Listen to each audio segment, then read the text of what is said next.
Hi, I'm Jennifer Stein. Welcome to Radnor Studio 21, our program here called Line MUFON.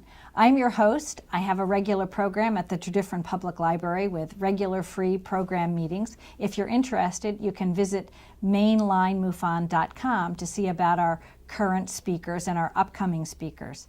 Today I have a very special guest here at Radnor Studio 21. Her name is Cheryl Costa. She's the author of a new book called UFO Sightings, the Desk Reference, which is an amazing statistical analysis of UFO reports that have taken place over the last 7 to 10 years of UFO statistics. And it's quite a special book. I'd like to tell you a little bit about Cheryl's background. Cheryl has a Bachelor of Arts in Entertainment Writing and Production from the State University of New York. She also has a long and distinguished career with both the Air Force and the Navy. Cheryl also has a distinguished career as an IT specialist for Lockheed Martin. Cheryl also had a UFO experience when she was quite young, which piqued her interest in this topic, and it continued throughout her lifetime.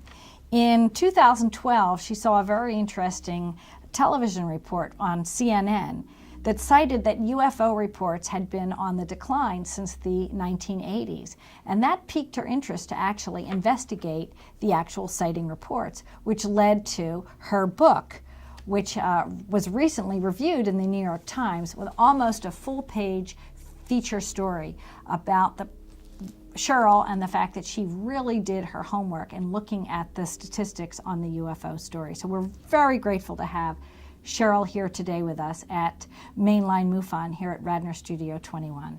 Thank you so much for coming to Line MUFON and being willing to chat with us here on our special show. Thanks for inviting me.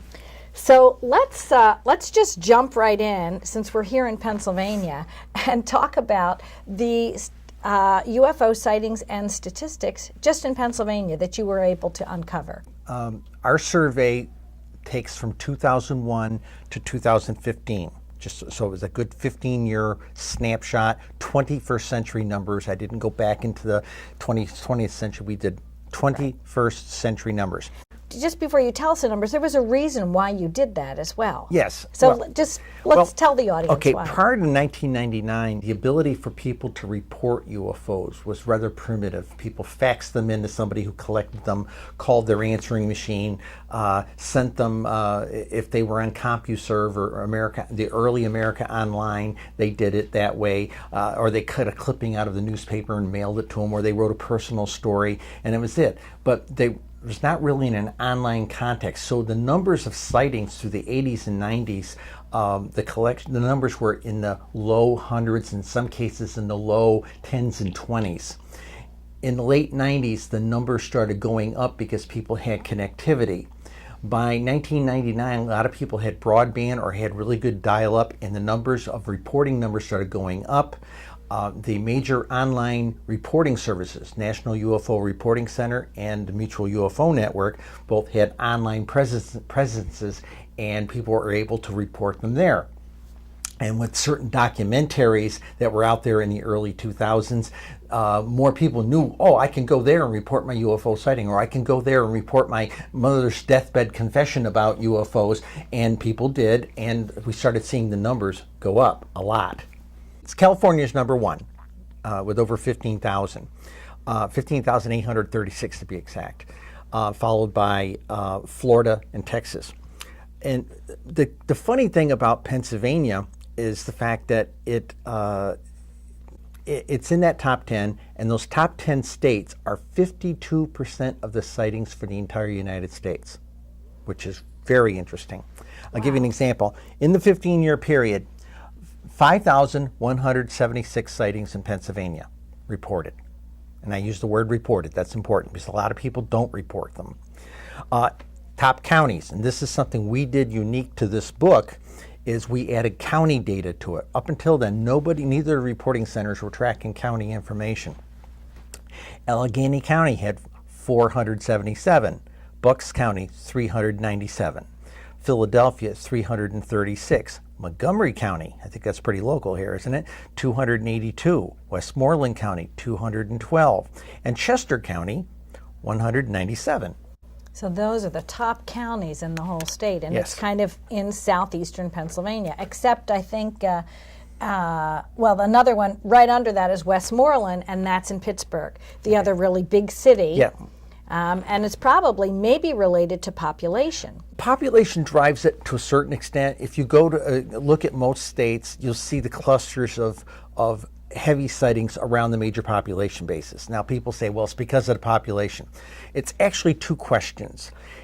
Are the UFOs there because there's a big population and they want to watch the funny humans go about their day-to-day lives? Or is it because there's more people there to see the fact that there's lots of UFOs overhead? We don't know. I wish we did know. We do not know.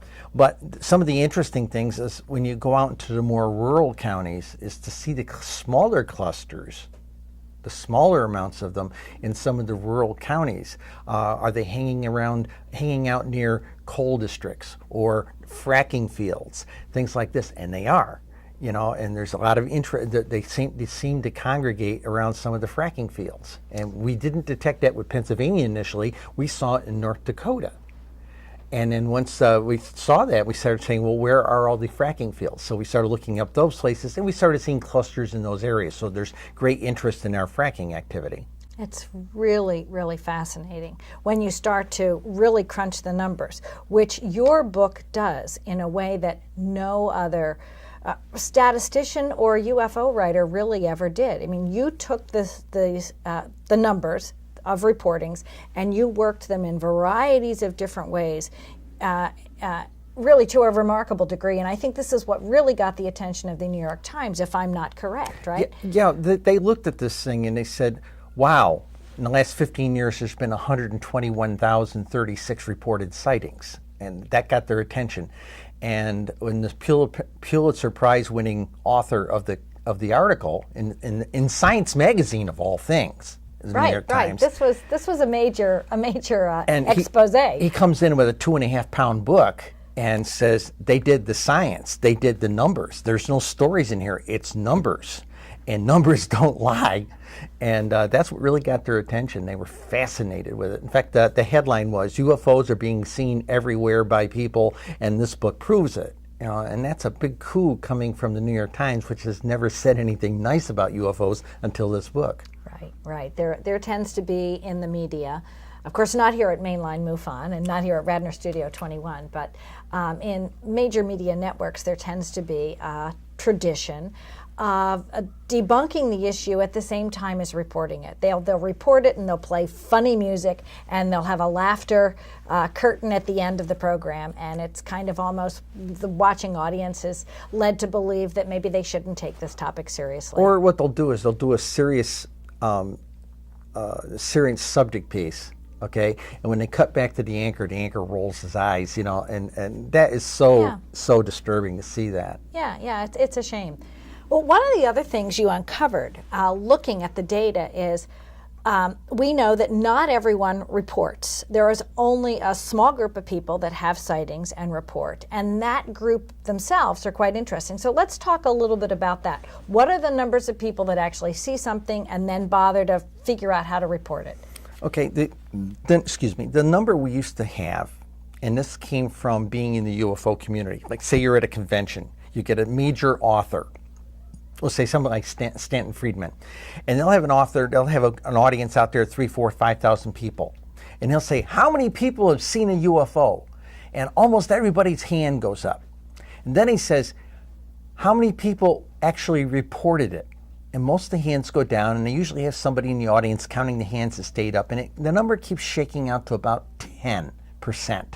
So the working theory was that only 1 in 10 people writes or reports the UFO sighting. Okay, that number was a good number for a while, and then there's a handful of us that began believing that an audience like that is like talking to the choir. They're already predisposed to the topic matter. I began seeing 2 different national polls that were done. In 2012, the National Geographic did a poll a major one, about how many people believed in the things. 36% of Americans. Well, that was 150 million people. And another 47% were on the fence, but leaned towards believing in it. We just need a little bit more confirmation. That gets it up to about 250 million, something like that, almost 300 million. And 17% didn't believe. This past summer of 2017, Fox Pictures sponsored a 2-week poll, national poll. Right, and that was a fairly new stats. I mean, we really haven't had UFO. Very few people do reporting on UFOs. Exactly. Or polling, I should say. Exactly. Right? And they did this back in middle weeks of July of 2017. And the numbers came in very similar, how many people believed in this stuff and believed in abductions and things like this. But one of the numbers that was unique that the National Geographic study didn't have, that this Fox one had, was that 16.74% of Americans say they had seen a UFO.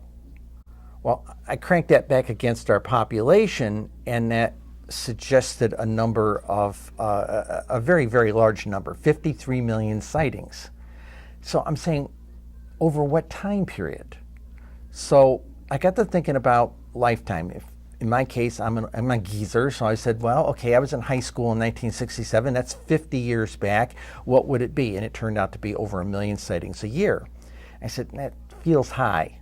So I took it back to 1957, and it still felt high. It was like 800,000, high 800,000.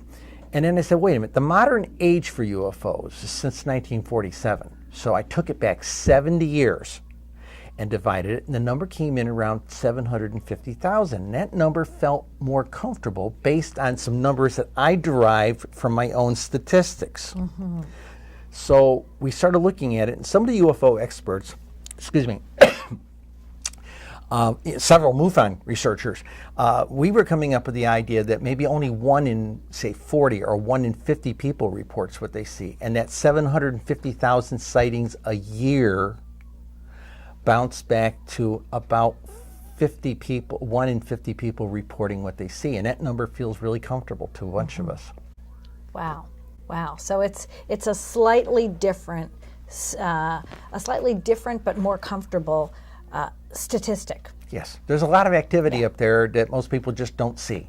Now, there's also actually a very unique group that tends to be the group that reports. I remember you were asking questions last night when you were presenting for our mainline MUFON library program, that there's a very unique group of people that tend to report UFOs. So what is this group? I mean, it's a few, and they tend to overlap. But it's a funny thing. You look at it and you say there's a certain, especially if you look at the months that people have, and you get a chart that kind of looks like this, and the peak is June, July, August, September. Okay. So when you have all 12 months lined up, and you look at the number of sightings, and then it trails off. Right. But there's this, it doesn't go to zero. It trails off to this little statistically flat area, and it turns out it's people taking the dog out for a walk every day, rain or shine, going out for a smoke, or going out for a smoke and walking the dog.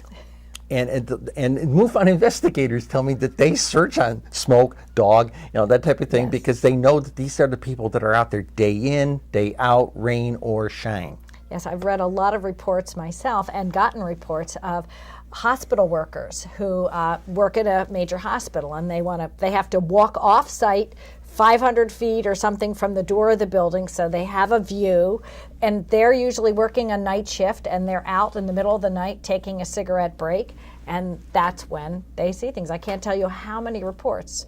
Also, at airports, there are a lot of reports coming in, baggage handlers, people who are outside, who have a vista they can see. Those are consistent reporters. And they're also very cognizant of the traffic pattern for the airport.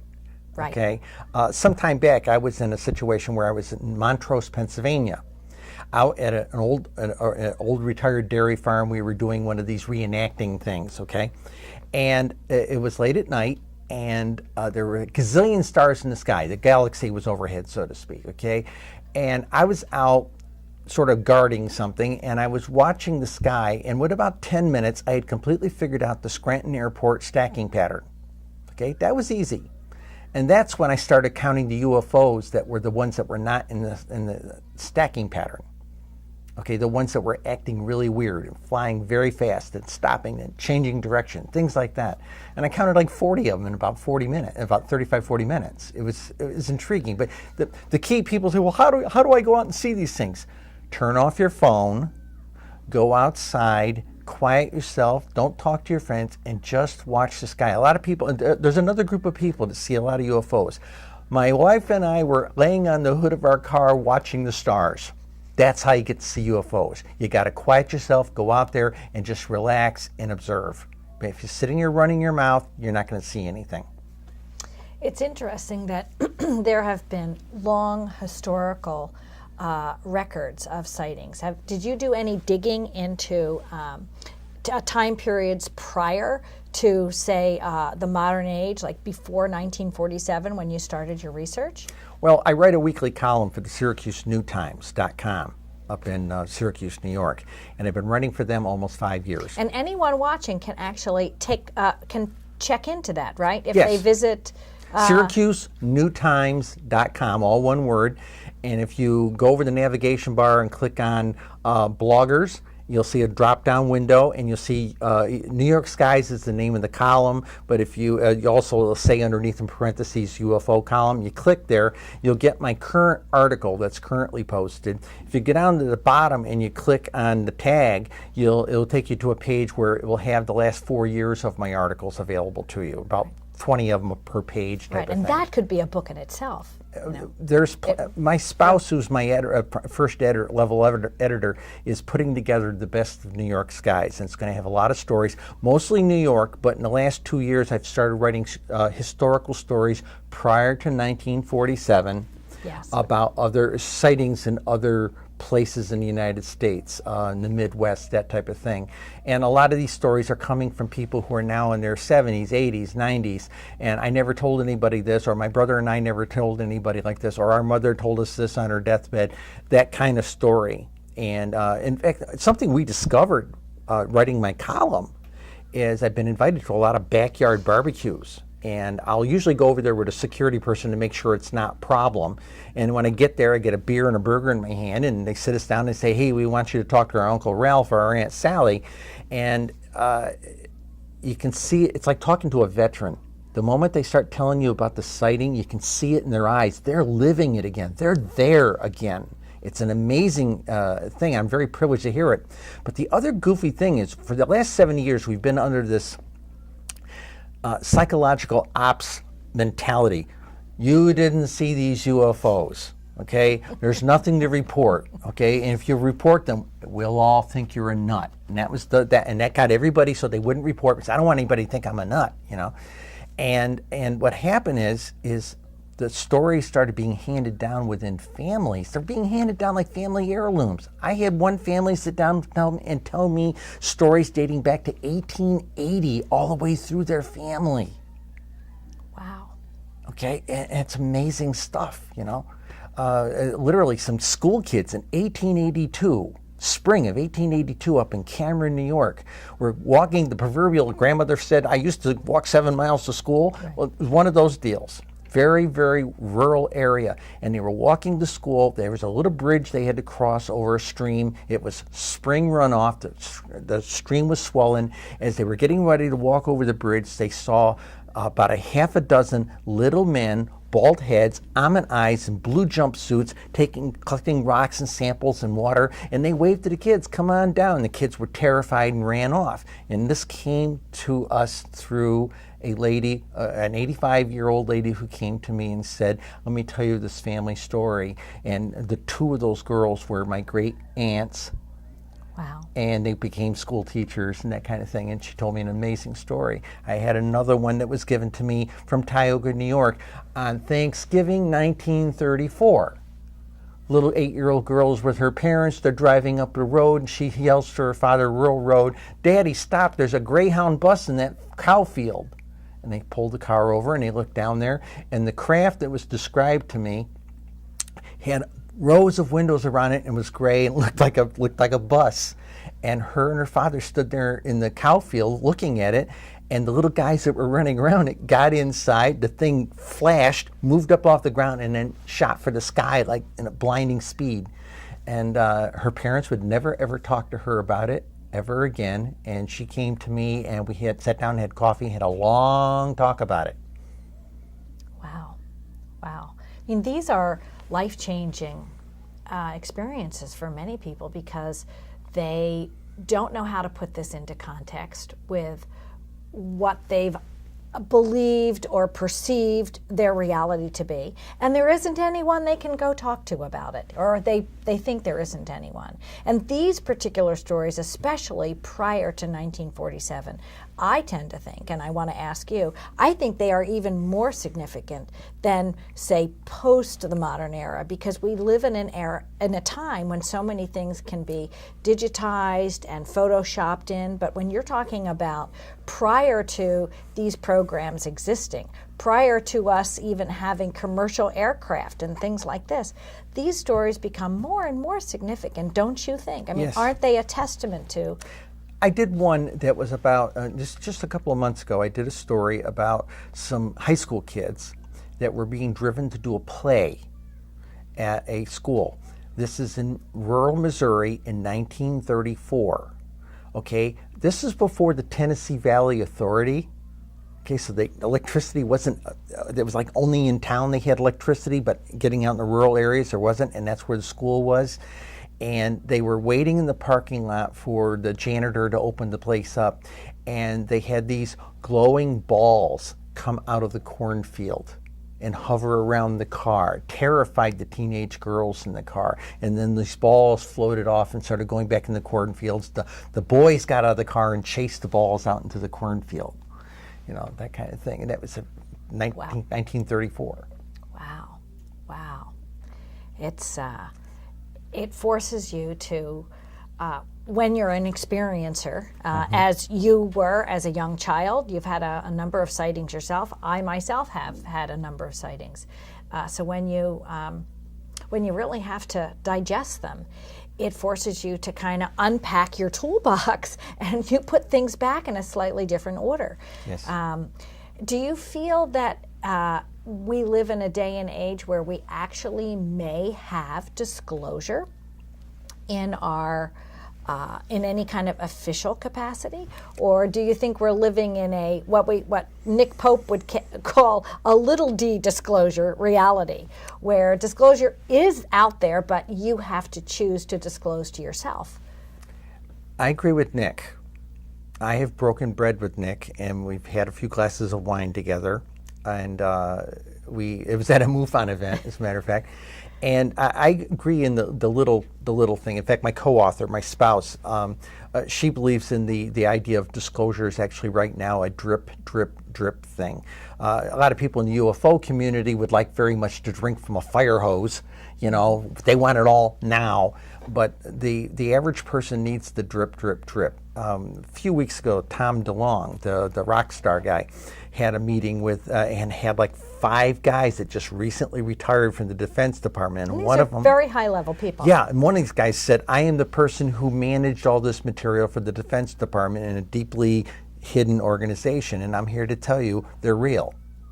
You know, and I shared that little clip on Facebook as far as I could share, and I've got a lot of, I can reach out to about 300,000 people on Facebook that I have access to, and people were blown away by that. And of course, you know, the people in the UFO community, yeah, well, we already know that.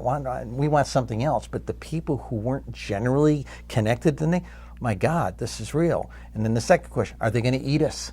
You know, that's a common one I get. You know, are they going to eat us? Right, and I don't really think we need to worry about that. I mean, what is your take? Because obviously, I come from now a 15, almost 20-year process myself with MUFON. I know Jan Harzine, the president of MUFON. Great guy. He's a really great guy. He shares openly about his conversation with Ben Rich, who was the head of Skunk Works, yep. which was connected to Lockheed Martin. Ben Rich said to a large audience at an alumni gathering at UCLA Engineering School that not only did they have huge array of highly technical aircraft, some of which was not well known to the public and was in a black ops project. He openly said, we have the technology to take ET home, but you're never going to know about it because it's so far buried in a black project, you'll never see the light of day of it. And he said, we not only do we know how to do that, but we had an equation wrong, we figured it out, and now we can do it. And of course, this blew away Jan Harzine. He ran up and had this conversation with Ben Rich, which is a very interesting conversation. And I actually produced a short little video about that, which anyone interested can look into MUFON and see. So those of people who are in MUFON, many of them have very distinguished military careers. Many of them were involved in high-level projects that required major security clearances. And those are the ones that have the most interesting stories. And since they're under a secrecy oath, even after their tenure in the military, they can't share their stories. But what they can do is share one another's stories. They can, confide in one another, and there's a sense of safety and camaraderie within that organization. So that's what attracted me to the organization. I had a couple of beers with some of the people in MUFON and went, my gosh, this is huge. What I saw was relatively insignificant in comparison to what you've experienced. So there's a great interest. There's a cute story there. I was going to the International UFO Congress, this is 2015, and we were in a shuttle bus. And of course, the shuttle bus is dropping people off in the suburbs and things like this. And we were going to be probably the last people dropped off. And it was my spouse and Ben Moss, who is the chief MUFON investigator for the state of Virginia. Him and I are having this really deep conversation about sightings and disclosure and things. And these other people in the bus, just average folks in the suburbs, I glanced up at a couple of them, you could see their eyes were like wide open, the color is draining from their face because we're talking about UFOs, not in the what if, we're talking about them, they're here, they're now, get over it. Right. And these people were getting out of the car and they looked like somebody had shot them up with some drug because they're going, like, it was amazing to watch. And when we were working on the book, I worked on this thing for, Linda and I worked on this thing for almost 18 months. It was 16 months to put the book together. Okay, and actually maybe a little longer because we developed processes to do the number crunching back doing just New York State to support my column back during 2015. And every morning I would come in, I had and I retired from Lockheed, I had a job with a back office area of a bank, a major bank, okay? And I would come down in the coffee shop downstairs, and the baristas knew what I was working on and say, wow, what'd you crunch this weekend? Oh, I crunched New York State. Oh, how many New York State UFOs were there? And I'd say 5,156. And this lady tapped on my shoulder. Did you say there's over 5,000 UFO sightings in New York State? When? I said, in the last 15 years. And we watched the color drain from her face. We had to help her to a chair. Because it just, you don't hear about it in the newspaper. You're right, you don't hear about it in the newspaper. And we have this conspiracy of silence within the press community and within academia. I had a couple scientists come after a column I wrote a couple of weeks ago. Regional upstate New York guys that got masters and PhDs from a couple of very prestigious schools, and nothing I could say could even get them interested. And I said, look, tell you what, Meet me at such and such coffee shop. I'll give you a copy of my book. It's a $40 book. I'll give you a free copy of my book if you look at my data. Oh, no, we can't do that. This is like Galileo dealt with the bishops and cardinals of the Catholic Church who wouldn't look in his microscope to look at that little glass of water there and see all the little creatures swimming around because they said that's impossible. We're not even going to look in there. It's stupid. And these academic guys were the same thing. Oh, the aliens can't get there from out there because it's trillions and trillions and billions of miles and they're not going to get here. But our guy from the Skunk Works said, we figured out there was a mistake in the formula and they can get here. Right. But these guys won't look at the data. Right. And when technology changes, as in Galileo's time when he worked with people who developed these microscopes that gave him an ability to see in a different way. Our technology is changing rapidly today. I've been attending wonderful conferences with a group of scientists who have organized themselves under the heading the Thunderbolt Projects. It's also called the Electric Universe Theories. These are, many of them are plasma physicists from very prestigious laboratories around the country. And what they are seeing in the lab and what they are seeing out in the greater galaxies is blowing their mind and making them understand the real true nature of dark matter and dark energy. And it's a river of electrical current and plasma energy moving at very, very high rates of speed. And once we learn how to float on that river of current, it will be much like mariners that discovered how to float on the oceans of our globe. And when they did that, the oceans became the conveyor belts for transportation, and of course the world opened. And we are now discovering there's probably many, many cultures in the far ancient past that were ancient mariners that probably figured this out. And even the history of our own Earth is probably much, much, much older. Along the idea with the academia, okay, Yes. And this is something people need to keep in perspective. In 1940, okay, and I'll quote a book, it's called The Rise of the Rocket Girls. Okay, it's about the women who were working in the pre and later in the space program, the pre-space program and the program of space. If you were any kind of a high-tech student at MIT or UCLA or something like that in 1940 and said, I want to do research in rockets, your professors would say that's pseudoscience, that's ridiculous, why are you in my program, that type of thing. On the other hand, they weren't talking that way in Germany, okay? And it only after Sputnik occurred, and after World War II, V-2 rockets and V-1 rockets were coming over and bombing London, that our scientists start paying attention. And after Sputnik, suddenly culture looked at this thing differently. TV and science fiction writers changed the way we look at things. Sputnik was in 1958, 57 time frame, and guess what? Only 8 years later, we had Star Trek. And it said we can go to the stars, we can meet other people, strange new civilizations, you know. And what we're looking for right now is a disclosure, kick in the pants, that says now we can go out there and really look at this thing. There are people out there to go meet. Let's change the way we're looking at things.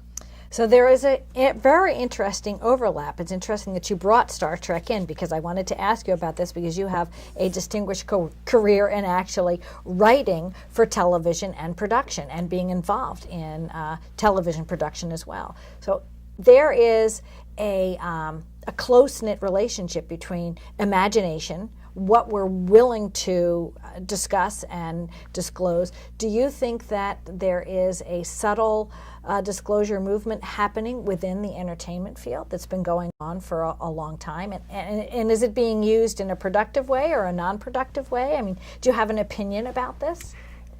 Yeah, the problem is, okay, the real story in the entertainment industry, I'm going to struggle to say this, it's a marketability thing. The truth isn't as marketable as let's make a horror film out of it. Which is the case in Travis Walton's story, right? Fire in the Sky. Exactly. They took a real story and convoluted it. Yes, and because it sold more tickets. And when I got to meet him a couple of years ago, and you were debuting your film, I sat down up in my suite, put the microphone on him, gave him a cup of coffee, and we sat there and talked for half an hour.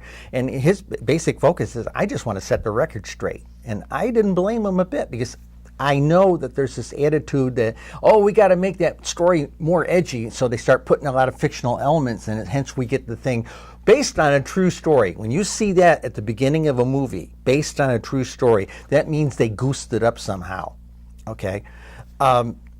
It's very depressing. The reality is people, how do I want to say this? Right now, there's a big push in the UFO community, I'm saying a big push, but there's a great deal of resistance going against it. A lot of people like to think of the alien craft and the interdimensional craft and whatever this stuff is that's coming here as in hardware, nuts and bolts, things they can understand. We want to look at that cockpit and see the controls, and they're expecting to see something like one of our aircraft. And the people who've said they've seen these sorts of things say, it's like nothing we've ever seen. And oh, by the way, they don't touch anything, they talk to it with their mind, their telepathy. It's a consciousness-based thing, and this is starting to really be embraced. And we've all seen the movie, most people have seen Close Encounters of the Third Kind. And the Close Encounters codes 1, 2, and 3 were all based on Professor Hynek's theory of Close Encounters 1, oh, I saw something. Close Encounters 2, I saw it up close. And Close Encounters 3, I saw it up close and personal, and there were little guys running around. Close Encounters 4 was added later, alien to human contact. Close Encounters 5, a new operative that's running around now, is human to alien initiated contact. And one of the things that Tom DeLonge brought out, and a number of other people in the community have been talking about for a long time, and we keep getting hushed up and shunned away, is the way we're going to have contact with those guys is not through SETI and radio waves and everything, it's through consciousness, it's through telepathy. And we've got pools of people out there doing CE5 protocols to reach out and send messages of joy and welcome, and they get responses from them. It's really quite fascinating. It's amazing. There are a number of groups. Anyone interested can Google this and start looking. There's CE5. Google CE5. There's probably a chapter in your state too. Right. You know? Right. In fact, I think we do have a group in the Bucks County area who are doing it right here in the Pennsylvania region, in southeastern Pennsylvania. I lived in a Buddhist monastery for 7 years, Tibetan Buddhist monastery in Maryland. I was a Buddhist nun. I had the buzz cut. I dressed like the Dalai Lama. So I understand this consciousness thing and deep meditation and what you can touch in your deep meditation. And they're on the right track. The CE5 thing, they're on the right track. They need a little more discipline, in my opinion, but that's the Buddhist monk talking to you. You know, they need a little bit more discipline, but they'll get there. Well, many people who have sightings, I myself included, have always had this deeper sense, although it's a little ineffable. You can't quite put your finger on it or find the words to describe it, but it's almost as if your consciousness is touched in some way. And many people have had a thought like, wait a minute, did I just see that go by? I need to see that again. And the same thing will repeat on their request. Or they'll say, could you come back? Something flies away, and they'll ask it to come back or show itself again, and it reappears if it's a ball of light in the sky or on the ground. So there's quite a lot of conscious connection. Let me give you an example. Okay, now this is coming from a monastic and a shamanic, native medicine kind of person viewpoint.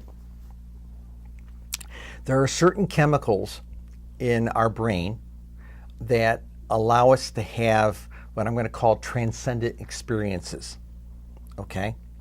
And as one of my lamas would tell you in a heartbeat, and I'll tell you this, our consciousness and our view of reality is very narrow.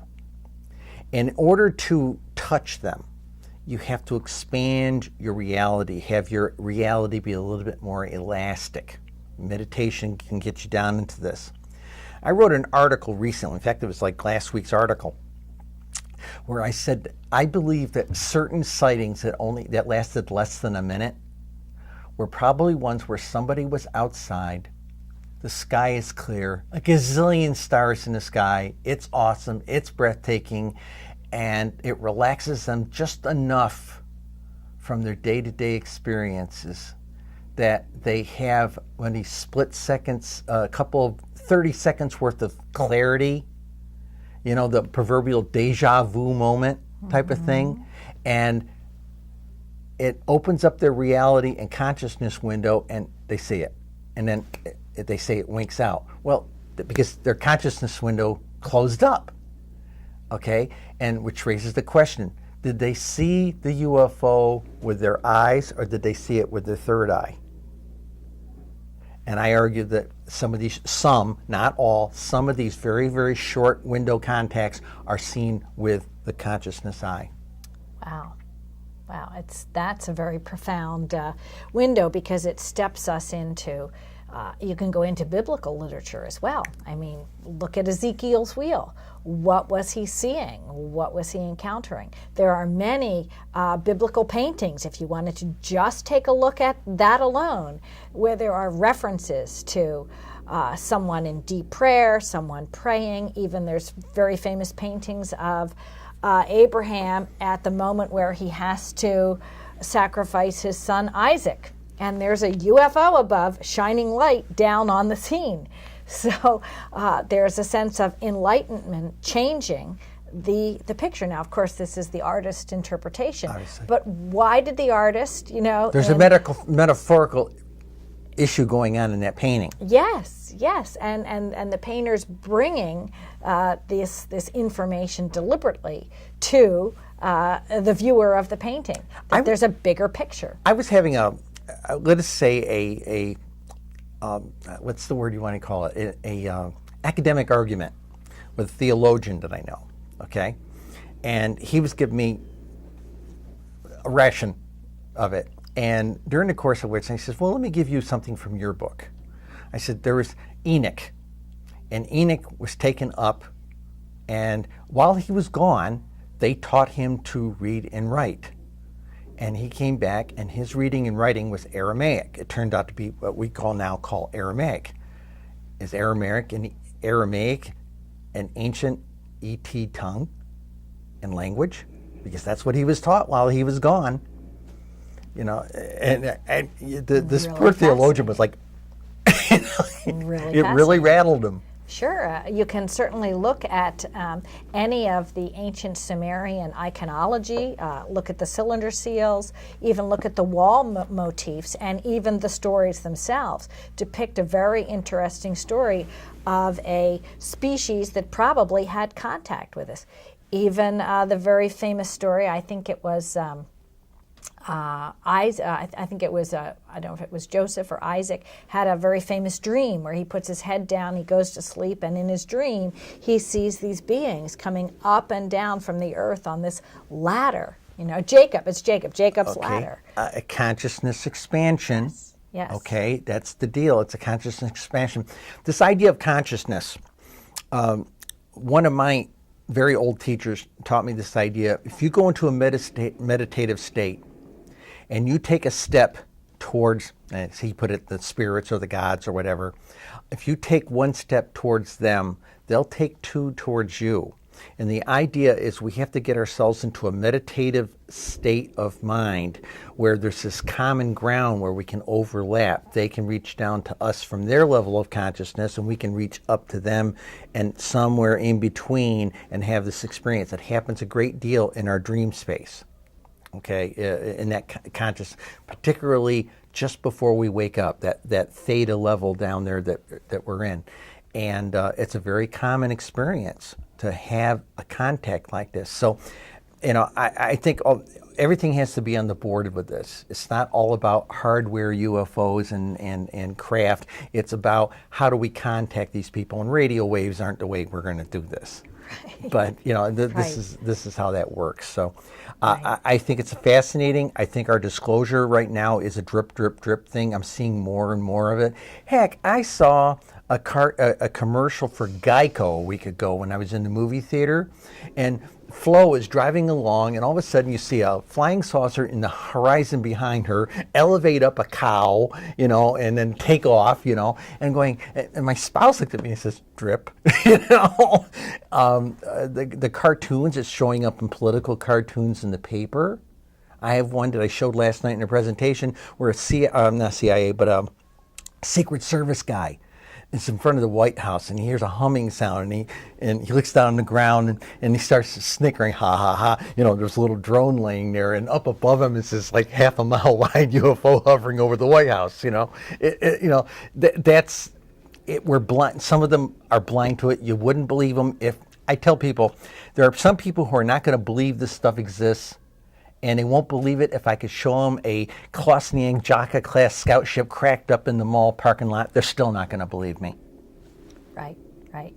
It usually is only people who have firsthand experience one shape or another that it begins to open their vision or their perspective. I myself, have had a couple of different sightings, always usually fairly unexpected, but it took me a long time to really come to the conclusion. My first sighting was when I was 19. I haven't shared this with you, but I've shared it publicly with other people. And I thought I was alone at the time. So it was early in the morning, and it became a journal entry. I journaled it as a dream because I wasn't exactly sure it was right. And almost 25 years later, roughly to the date, I encountered someone who was at my house at the time, asleep in a different floor of my house. And they questioned me about this event that they perceived we both had together, even though consciously we never discussed it. We never talked about it at the time. But their perspective and mine were the same view, same time period. And I said, don't even tell me, you go write it down. Write it down, don't mess with my memory. I need to kind of have a hold of my own reality. I was actually quite threatened by it. And once I read their recount and they read mine, we realized that we had the same experience. And that was in 2000, and that kind of gave me permission to say, all right, this was real, this was not a dream. And it's time for me to give myself permission. What am I afraid of? Let's start reading, let's start talking to the experts, let's give myself an education. And it's usually the education in the UFO field is a self-initiated one. Mm-hmm. We all have to give ourselves permission, don't you think? Mm-hmm. And it's really quite freeing. I'll tell you, I meet the most fascinating people when I go to any conference like International UFOC, where both of us are being privileged as speakers this year to present. But that's really why I started Mainline MUFON. Let me share something with a lot of people don't know. We hear about abductees, especially on the upper cable channels. There's always these little documentaries and everything. And they would lead you to believe that everybody who gets abducted has this horrible experience on some flying saucer someplace, and they're probed and all this other stuff, and that was what I thought for a long time. And then I was at an International UFO Congress, IUFOC, and I was press. I had press credentials, and they weren't allowing press in to talk to the experiencers, aka abductees. And the second year I went there, I went to the psychologist who ran this group. Think of it like an AA meeting in the morning before everything gets started, okay? Right. And I said, I'll forget that I'm a reporter, and I would like to sit in and just learn, okay? I won't write down anybody's accounts or stories or what they say. I just want to understand. So I'm in there. I'm expecting to walk into this meeting and see 25 or 30 people crying in their coffee. They got abducted, and probed and all this stuff. No. I get in there, there's 175 people in there, and they're pumped. We had this amazing experience. We touched some amazing beings, and oh, by the way, it had the energy of a tent revival. And my spouse and I looked at it and says, wow, we didn't expect this. It completely changed our perspective on the experiencer's experience. Right. Right. I really think it's going to be the experiencers themselves that are really going to lead a bigger disclosure topic. Would you agree? Yeah, I agree with you there. And also, to kind of help that along, I got a phone call from Steve Bassett from England a couple of weeks ago. And Steve Bassett, for those of you who don't know, he has been for 20 years, he was our lobbyist in Washington, D.C., talking to Congress, talking to senators, trying to get them to do a disclosure or look into it. And Steve and I got talking, and he said, what you did with your book with the statistics is amazing. Brilliant. Thank you for doing it. Let's take it one step further. The people who are really going to be able to blow the lid off disclosure are the experiencers. Is there some way you can do a statistical book about how many experiencers there are? And he made a few suggestions of some people to reach out to who might have the data. In a couple of cases, the people are dead, but their estates may share it. Since I've already done good work on it, they may take me seriously. And we're looking at the possibility of doing a statistics book on what we know to be the experiencers. And if a book like that comes out, how many more people are going to come out of the woodwork after that? Yes. And that's what we're hoping to do. Yes, well, I think it's a very, very important movement forward. Even MUFON is beginning to take the topic very seriously.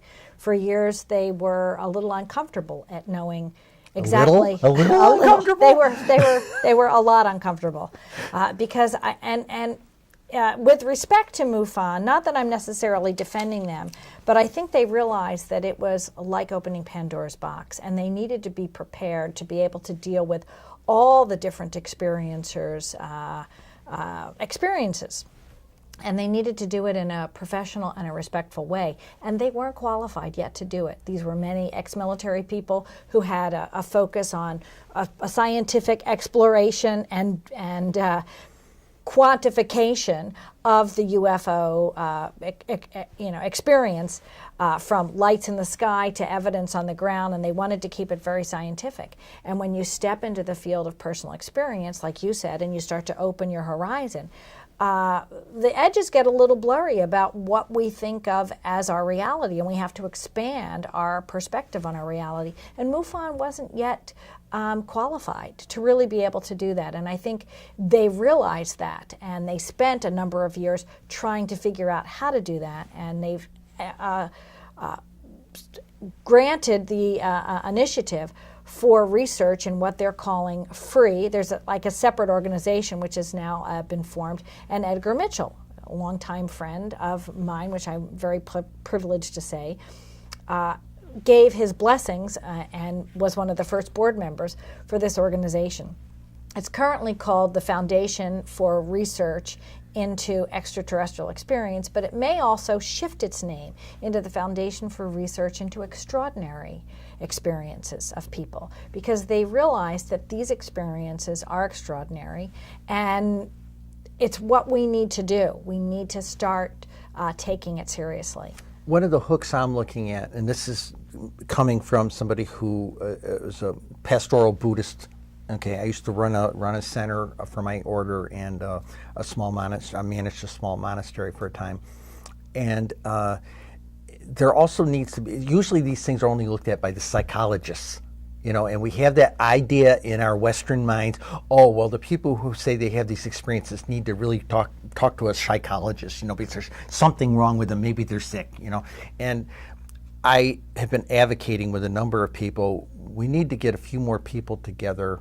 In fact, I heard an Episcopalian minister talk at one of the conventions, and he said, I can't tell you who, but he said, I can tell you some amazing stories from confessions about ex-fighter pilots telling us stuff that they couldn't catch with their jets and things like this. And he said, we need to take this approach of more pastoral counselors being willing to give people, where we're not going to judge them, we're not going to put them under a microscope like the psychologists are, and just let them tell their story.